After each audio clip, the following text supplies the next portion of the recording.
Hello, everybody, and welcome to the X Factor with the Crypto Hipster. This is Friday, August 25th, and this is season 3, episode 14, so it makes episode 54. And once in a while, a few times a year, my podcast is brought to you live from different parts of the world. Today, we're in North Carolina, the beach, and if you hear some waves in the background, it's because we're on the beach. Next week, we're back to my normal studio, but still, each and every week, I bring you news, insights, analysis, and commentary. My commentary on crypto and blockchain from all around the world. And, today we have another amazing episode, and it's going to be a doozy. Well, not a doozy, but I can't even pronounce the word. There's not even a word that they made to describe the amazingness, outstandingness, and awesomeness of today's show. So let's go at it. Let's talk about global news first. Crypto amplified financial risks in emerging markets, says the BIS. Okay, so the central banks of the United States, Canada, Mexico, and Brazil have pointed out the risks of crypto but warned against excessively prohibitive laws. I guess no one told Gary Gensler. But let's go. Cryptocurrencies like Bitcoin have failed to reduce, but rather have amplified financial risks in less developed economies, according to a new study published by the BIS. Remember that fat guy on the Twitter? He's from the BIS. On August 22, the Consultative Group of Directors of Financial Stability, CGDFS, released a new report on cryptocurrencies titled Financial Stability Risks from Crypto Assets in Emerging Market Economies. The study was conducted by BIS member central banks within the CGDFS, including those in Argentina, Brazil, Canada, Chile, Colombia, Mexico, Peru, and the U.S. The document emphasized that the views expressed are those by the authors and not the views of the BIS. Whatever. Trying to put out a study that's false and not take accountability. That's the kind of verbiage that they use. But let's see what it says. According to the authors of the study, cryptos like Bitcoin hold out the illusory appeal of being a quick solution for financial challenges in emerging markets. They have been promoted as low-cost payment solutions. Yeah, 30,000 of Bitcoin is not low cost, but let's see. It's as much as a car. As alternatives for accessing the financial system and as substitutes for national currencies in countries where high inflation or high exchange rate volatility occur, like Argentina, for example. As cryptocurrencies allegedly extend the financial stability risks of emerging markets, authorities have many policy options to address those risks, ranging from outright bans to containment to regulation, the report says.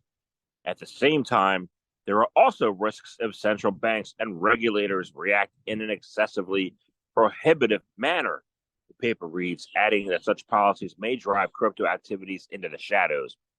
You know what needs to be driven into the shadows? Is central banks making inflationary decisions that kill and wreck their economy. Ask Argentina. Oh, they were part of this. They were part of this study. This is hogwash. So I apologize to my audience for starting out my show this week with absolute hogwash. Let's go on to something much more delightful and not hogwashy. Okay. So let's go to the Americas. Talk about BlockFi. Oh yeah, here's one. Here you go. And I'm going to start off this by saying BlockFi argues that FTX, Three Arrows Capital, are not entitled to repayments. But what are they entitled to? We're going to find that out too. Let's find that out. Okay. Bankrupt cryptocurrency lender BlockFi is trying to block attempts by the similarly bankrupt FTX and Three Arrows Capital that aim to retrieve hundreds of millions of dollars to pay back their creditors. BlockFi claimed in an August 21st filing to a New Jersey bankruptcy court, unlike the New York bankruptcy court that handles everything else, that its own creditors shouldn't be pushed to the back of the line because FTX's creditors were harmed by the exchange allegedly misappropriating $5 billion BlockFi lent it. FTX seeks to recover over $5 billion of claims filed against BlockFi estates at the direct expense of ultimate victims of FTX's fraud, BlockFi's clients, and other legitimate creditors. To prevent further injustice to the creditors of BlockFi's estates, the court should disallow FTX claims under the doctrine of unclean hands, BlockFi added. Let's talk about unclean hands.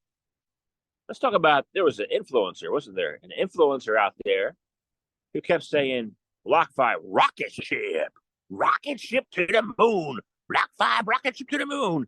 He knew that he was endangering the status of the customers in exchange for shilling fees, shilling revenue. I haven't heard anything about that, but it's true. Just ask him. I won't name names, but rocket ship. I think, right now this is all just a legal, litigious society with too many lawyers taking everybody's money for themselves.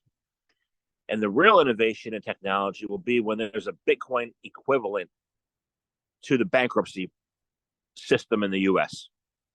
Make like a bankruptcy coin or something like that. So if somebody's listening to this podcast and you know how to make open source technologies and you want to do something that makes a real difference in humanity, people should have access to their money, not lawyers. Moving on. Let's see. Binance is going to halt crypto debit card in Latin America.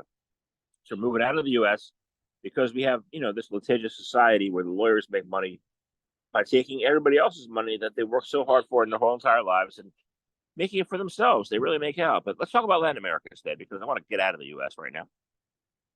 Binance is going to halt and suspend crypto debit card services in Latin America and the Middle East starting today. The crypto debit card worked like other debit cards, allowing users to pay day-for-day goods and services. The only difference is that these cards were funded by crypto assets.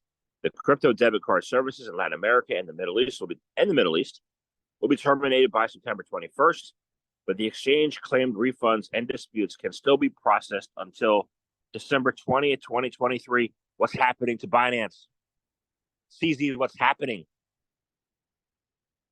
BNB token was down. You guys were at risk of being insolvent, possibly. Credit card companies shriveling. What's going on, man? Let me know. Come on the Crypto Hipster podcast. Talk to me. It's an open invitation to you, CZ. I invite you to come. This issue with Binance first came to light when an X, formerly Twitter, user inquired about issues with crypto debit cards in Colombia.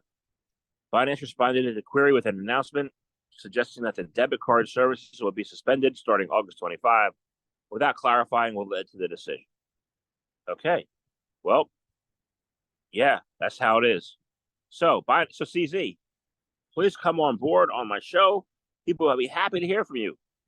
I'm really concerned about you, man. So let's go to Europe and talk about the EU Data Act. The European Union Data Act smart contract kill switch brings uncertainty. Okay. European Union on June 28th, the EU Council and Parliament achieved a political consensus on the Data Act, which moves the legislation regarding non-personal data closer to fruition.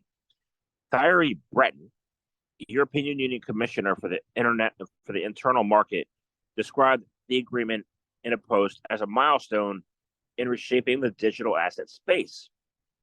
The Data Act complements the Data Governance Act of November 2020 by clarifying who can create value from data and under which conditions.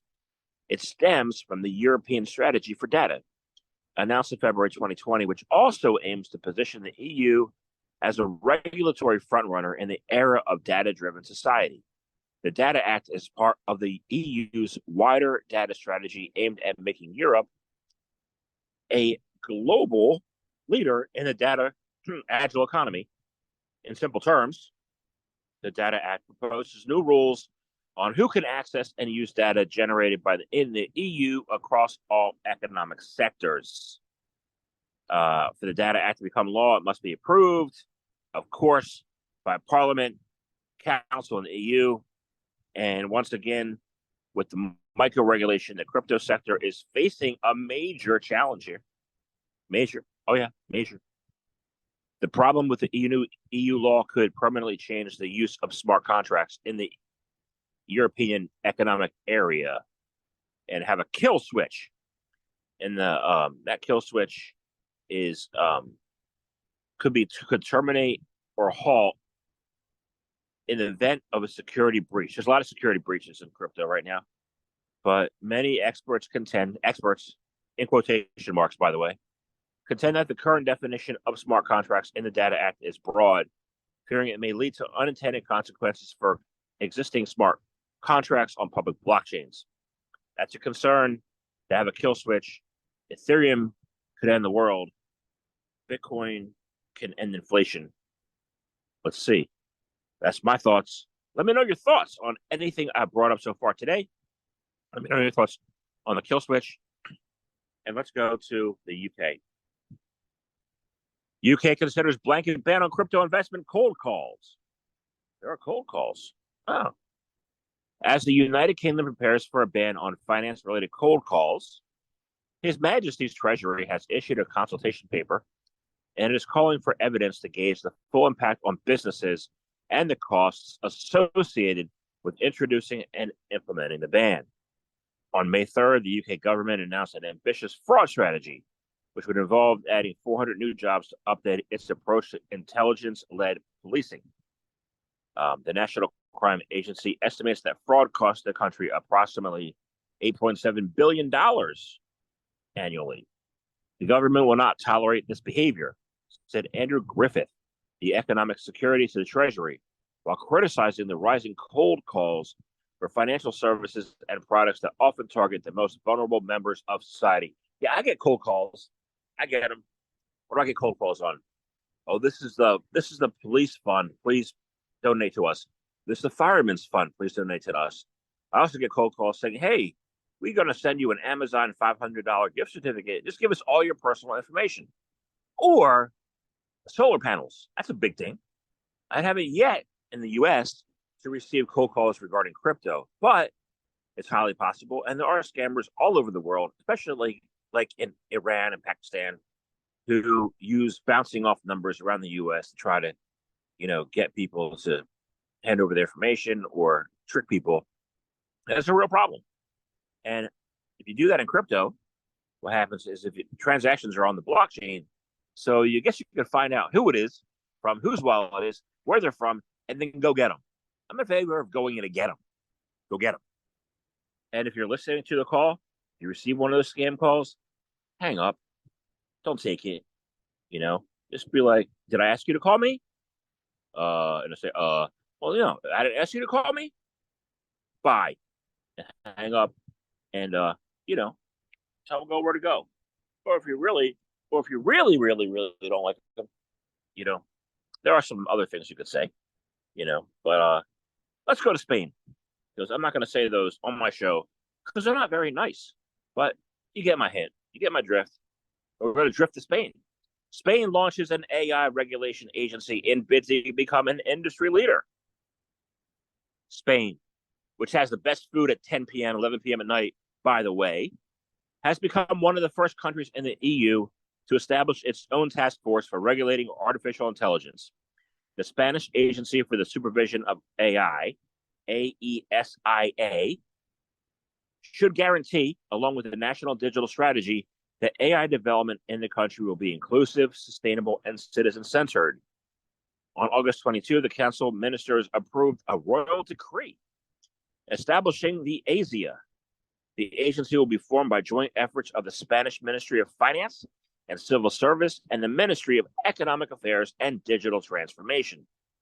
The agency is part of the plan called the National Artificial Intelligence Strategy. Spain aims to position itself as a leader in AI.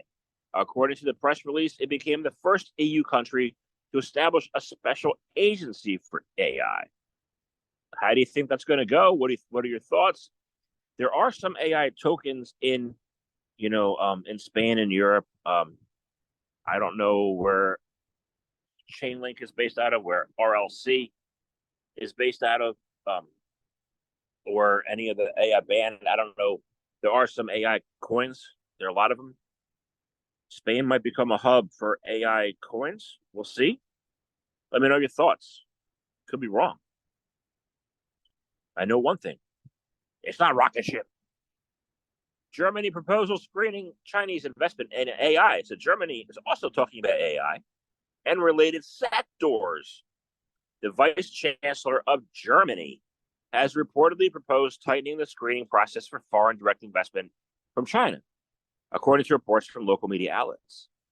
Robert Habeck, a member of the Green Coalition and federal minister for economic affairs and climate action, said the tightening of restrictions on Chinese foreign investment would be in critical sectors, which includes semiconductors and artificial intelligence. It aims to consolidate and simplify a number of existing rules pertaining to sectors in which China is dominant, such as those mentioned above. He also reportedly is cracking down on Chinese efforts to bypass existing rules. This proposal comes a month after comments from Annalena Baerbock, company's Minister for Foreign Affairs, during a speech warning of China becoming increasingly repressive internally and more aggressive externally. She says, I can't even pronounce this because it's in German, but I'll give it a shot. China hat sich in den letzten Jahren so rasant verwandelt wie vielleicht kein anderes Land, where China zuhört wie mit welchem. So, what's the 10? It's the, oh, forget it. What do you think? How's my German? Do I need help? I need lots of help. Anyway, moving on, because I can't speak a word of German. And obviously, the only word I know is knockwurst. And I love that stuff. It's pretty good. I put mustard on it. Really delicious. Binance.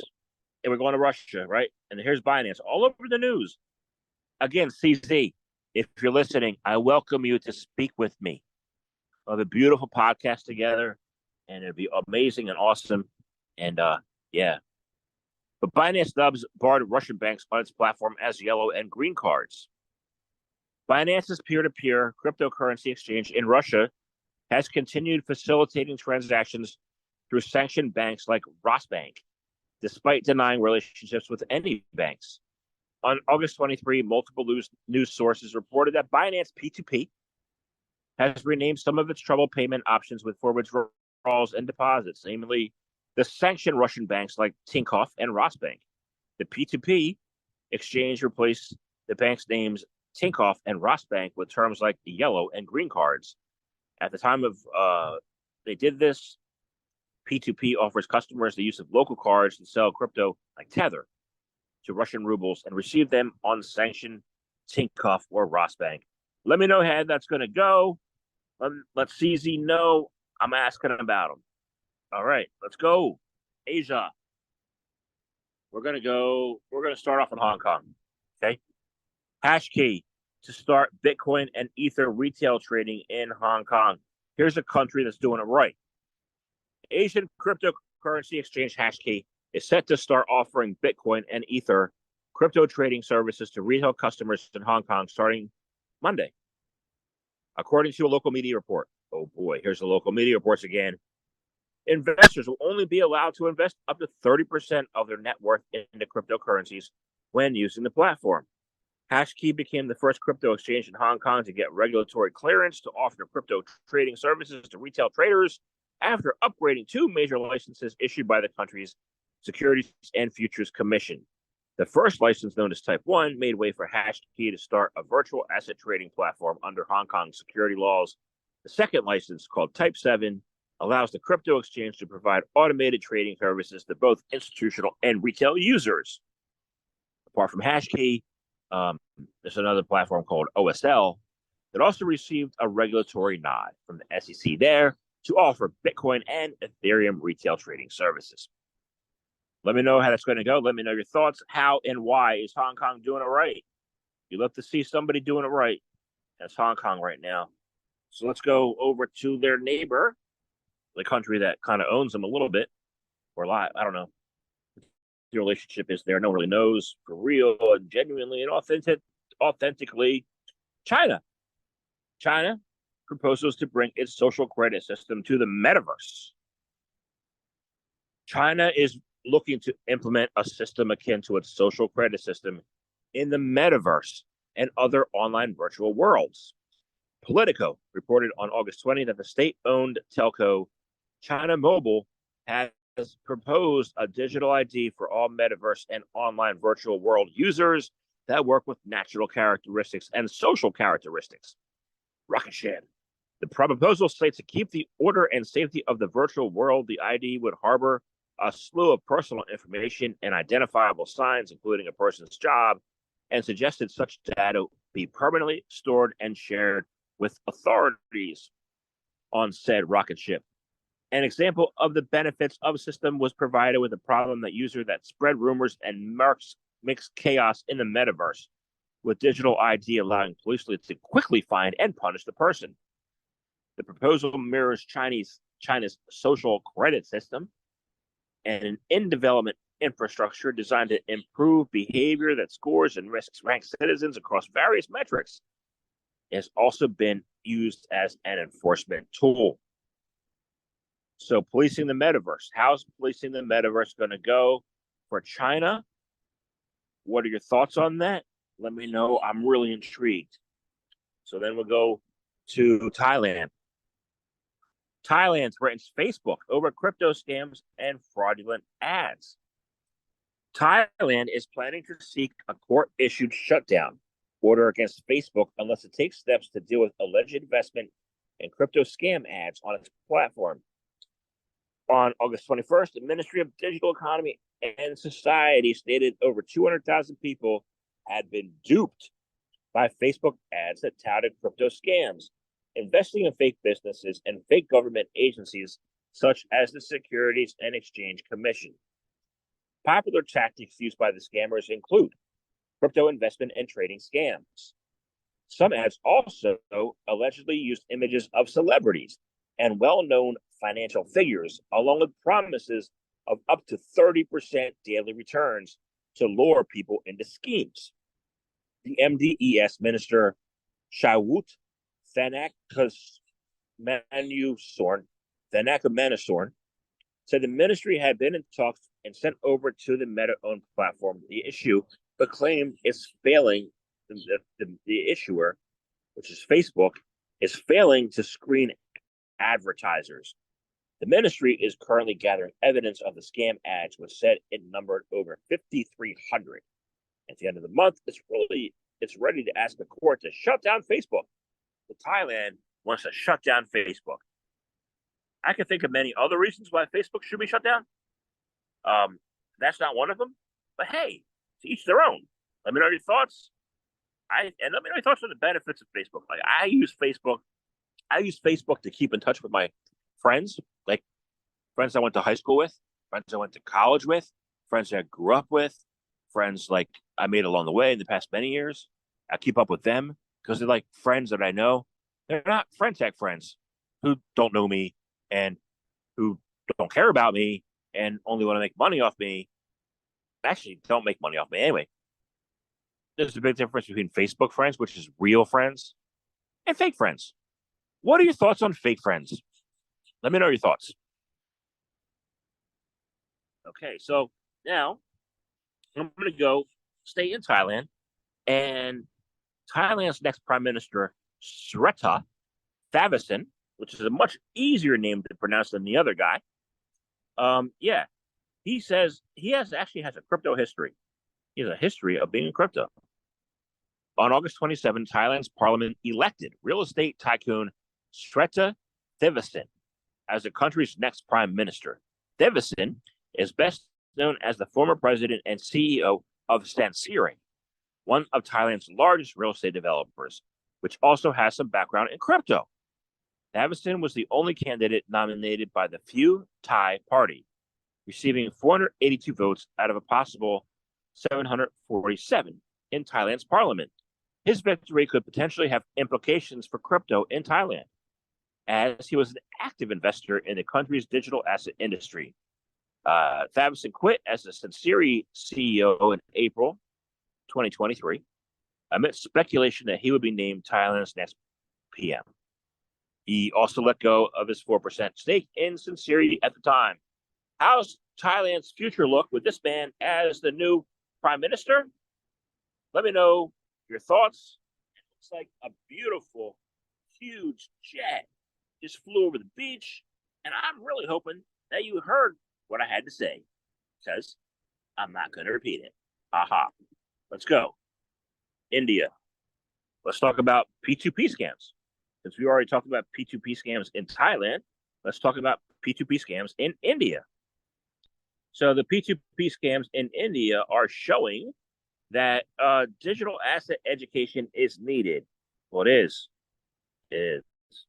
I just saw one influencer last night on Twitter talk about, how he can't cut through the noise, and how he has different shows and stuff like this, and how he can't cut through the noise. And he has lots of followers. And I'm like, dude, you are the noise.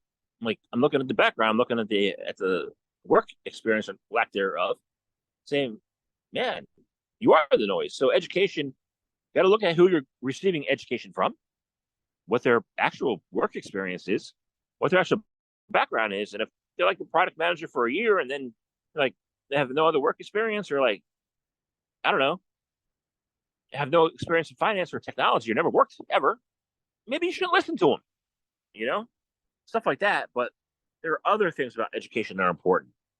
And peer-to-peer cryptocurrency trading in India has been, and everywhere else, has been a staple of the community since the industry's early days. P2P trading refers to the direct exchange of cryptocurrencies between two users. Oh yeah, P2P, peer-to-peer, without the involvement of intermediaries. Peer-to-peer exchanges link buyers and sellers while also adding an extra degree of security. Further, in India, they became a lifeline, for many crypto traders when the country's central banks issued banking bans on crypto businesses. And there was a war there in 2018, not violent war, but like a fight within crypto. And it's getting better. It's got a lot of better in India, but it was a hotbed for a long time, especially in 2018. Although the banking ban was eventually lifted by the Supreme Court in March 2020, the P2P platforms continue to play a crucial role as banks remain skeptical about offering services to crypto exchanges due to lack of regulatory clarity. It's really because they're going to put you out of business, because Bitcoin could do that. During the bull market of 2021 and 22, India saw a significant surge in crypto trading volumes and crypto platforms, prompting the government to take notice of the national ecosystem. While industry leaders demanded a comprehensive regulatory framework, which has been under development for the past 4 years, the Indian finance minister announced a 30% tax on crypto profits in 2022. That heavy tax, and we shouldn't have tax at all, but heavy tax, in addition to continuing lack of regulatory clarity, has been the bane of building the Indian ecosystem, deterring Indian investors away from the market. So, we need better clarity in India. How's that going to work? They're working on it. Been working on it for a while, but let me know your thoughts. How, education is definitely needed. And, let me know your thoughts. Of course. We go on to the Koreas. First, we do North Korea. I don't talk too much about North Korea, but the FBI has flagged 6 Bitcoin wallets linked to North Korea and urges vigilance in crypto firms. Let's see. It's a big deal because the Lazarus Group's out of control. The U.S. FBI has flagged 6 Bitcoin wallets linked to North Korean state-backed hacking group Lazarus. The 6 wallets contain 1,580 BTC worth $40 million, believed to be hoarded from various $40 million, believed to be hoarded from various crypto hacks over the past year. That's just the past year. The FBI, in its investigation, found the Lazarus Group moved approximately 180 BTC linked with several crypto exploits. These funds are currently sitting in 6 Bitcoin addresses, and they list them here.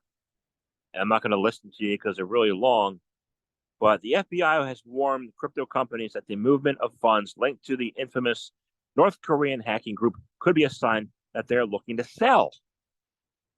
The Federal Investigation Agency advised crypto companies to keep an eye out for the wallets and use blockchain data to keep track of any movement of funds. They say private sector entities should examine the blockchain data associated with these addresses and be vigilant in guarding against transactions directly with or derived from the addressee or the addresses. So let me know your thoughts on the Lazarus Group. You know, they have been a pain in the side of many people in the world. And how's this going to work out? You know, how can we track those addresses? And if they're looking to sell, why? They go to South Korea. South Korean city to seize crypto from thousands of tax evaders. There's our favorite word again, tax. Okay? The South Korean city of Cheongju, the capital of North Xinjiang, has said it intends to begin confiscating crypto from local tax delinquents. The administration of Cheongju has requested several South Korean crypto exchanges to inquire into the holdings of thousands of tax evaders. City authorities reported ordered the trading platforms like Upbit and BitThumb to inquire into the crypto assets of 8,520 users who owe at least 1 million won, which is only $750, in local taxes. Following the inquiry, Cheongju authorities plan to confiscate crypto from tax delinquents. Or the tax delinquents can lose them in a boating accident. Rocket ship. According to the city administration, cryptos have been increasingly used as a means of concealing property in South Korea. Yeah, you keep using that excuses. Let me know your thoughts, though. Should they just pay the $750, and not have to worry? I don't know. Let's go to the Middle East because we'll go to the Middle East. And one country I don't really talk about too much, and we're going to talk about right now, is Oman. Oman has launched a $350 million crypto mining center.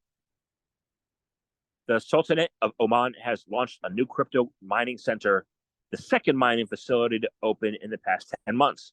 According the Oman Daily Observer, a local publication, said a data hosting and cryptocurrency mining center was opened in the Salalah Free Zone, which is a special economic zone in the country with low corporate taxes. A local company, Exahertz, will run the center in cooperation with Dubai headquartered blockchain company Moonwalk Systems. The center reportedly cost 135 million Omani rials, roughly $350 million, to construct, and it will use the latest hardware from Bitmain Technologies with plans to set up 15,000 machines by October. Currently, it operates in a pilot regime with 2,000 machines online, working from 11 megawatts of consumed power. What are your thoughts on Oman? I do have a book coming up very soon. My next one, I did interview Walid Abu Zaki with Unlock Blockchain back a couple years ago. We talked about Oman, what potential was there, and in addition to Abu Dhabi and UAE and Saudi Arabia, there's some good things going on in Oman. So let me know your thoughts on that. And the book is coming out, soon, maybe as soon as next week. So moving on in the Middle East, let's go to Israel. Crypto entrepreneur has faced a potential prosecution relating to a $290 million scam. The name of the scam, police in Israel, I don't know the name of the scam yet. We're going to find out. Police in Israel have reportedly accused entrepreneur Moshe Hogeg of defrauding users out of $290 million through scams involving crypto projects. According to an August 23 report, the National Police Force recommended to prosecutors that Hogeg be charged with fraud, theft, money laundering, and sex crimes. According to the Israel Citizen, of raising $290 million from investors for crypto projects under false pretenses. The entrepreneur had been previously detained by Israeli authorities in November 2021 for allegedly engaging in unlawful activities, including fraud involving crypto, for which he spent roughly a month under house arrest. What other Israel guy do I know who committed fraud? Excuse me while I sneeze. Mashinsky. The report followed a 2-year investigation into Hogeg's allegedly illegal activities, some of which involved crypto projects. In June, he traveled to Morocco and announced his involvement in Tomi, a blockchain project based on an alternative internet network. Hogeg was a figure, and he became a target to authorities. Are we going to congratulate and say good job to the Israeli authorities? I think we should. Let me know your thoughts. And we're going to move on to Africa, to Kenya. Kenya forms parliamentary committee to investigate WorldCoin. And it should be investigated, right? The WorldCoin crypto project has run into another roadblock, this time in Kenya, where the government has formed a 15-member parliamentary committee to investigate the controversial asset. The Kenyan government formed a 15-member committee headed by Narok West Member of Parliament Gabriel Tongio to look into the controversial crypto project. The parliamentary committee has 42 days to investigate the project and submit its reports to the House committee. The parliamentary investigation comes nearly 3 weeks after Kenya suspended WorldCoin's operations after the project failed to comply with the government orders to stop scanning users' irises. I don't know if the WorldCoin would be that bad of a thing if it didn't have some shaky and shady VCs investments in it, like 3 Hours Capital guys and Alameda, stuff like that, But it is what it is. Is Kenya on the right track? I don't know. I can't answer that question. Well, you can. Let me know. Somalia. We're gonna end with Somalia because I don't think I've ever talked about Somalia, but it's a country. Somalia bans Telegram and TikTok over misinformation. The Federal Republic of Somalia is the latest country to ban crypto-friendly messaging app Telegram, alongside TikTok, social media app, and online betting site 1xBet. Somalia's Ministry of Communications said the government is shutting them down. On Sunday, this past Sunday, MOCT Minister Jama Hassan Khalif held a meeting on telecommunications and internet security in social media with the National Communications Agency and major Somali telecom firms. The minister said the government of Somalia is working to preserve the culture of the Somali society as telecom and internet devices have affected lifestyles and increased bad habits. Yep. Let me know your thoughts on that, how that's going to go. Will they be able to maintain the ban? I don't know. You might. Let me know your thoughts. And that's all I have for today. That's all I have for today. And that's a wrap. So I want to thank everybody for listening to the X Factor with the Crypto Hipster. I'm here each and every Friday to usually smash and trash Gary Gensler, but I have anything to say about him today. But as a recap, CZ, I invite you to my show, to my podcast, and I invite everybody else to listen and let me know your thoughts. And I'll be here next Friday. Have a great weekend. Have a great week. See you soon. Bye.